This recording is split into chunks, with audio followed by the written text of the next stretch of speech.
প্রিয় শিক্ষার্থীবৃন্দ, আসসালামু আলাইকুম। আজ আমরা সূচকের পর্ব 3-এ চলে আসছি। আজকে আমরা এই অঙ্কটি সমাধান করব। দেখেন, আমরা শিখেছিলাম যে কোনো একটা সংখ্যার উপরে যদি পাওয়ার টু দি পাওয়ার -1 থাকে, সেক্ষেত্রে আমরা লিখতে পারি 1/, ওই সংখ্যা সেক্ষেত্রে লিখতে পারি 1/2 লিখতে পারি আমরা।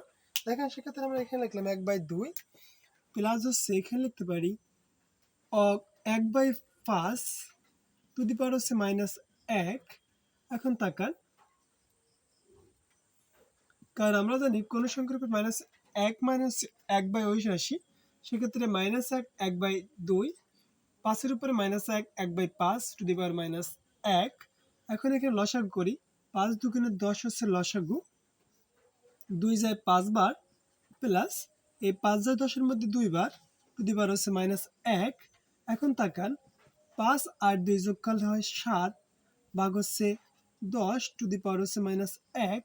এখন তাকান, যদি আমরা কাজ করি -1 1/, ওই রাশি, সেক্ষেত্রে একটা কাজ করি আমরা, এখানে করি একটু সামনে। দেখেন, -1 1/, ওই রাশি, তাহলে সেক্ষেত্রে লাগতে পারে 1 ভাগ 7/10। এখন এই ভাগটা আমরা ইন্টু করে দিই, 1 ইন্টু 10/7। সেক্ষেত্রে আমাদের ফলাফল আসে 10/7, যা হচ্ছে আমাদের কাঙ্ক্ষিত ফলাফল। আশা করি বুঝতে পারছেন।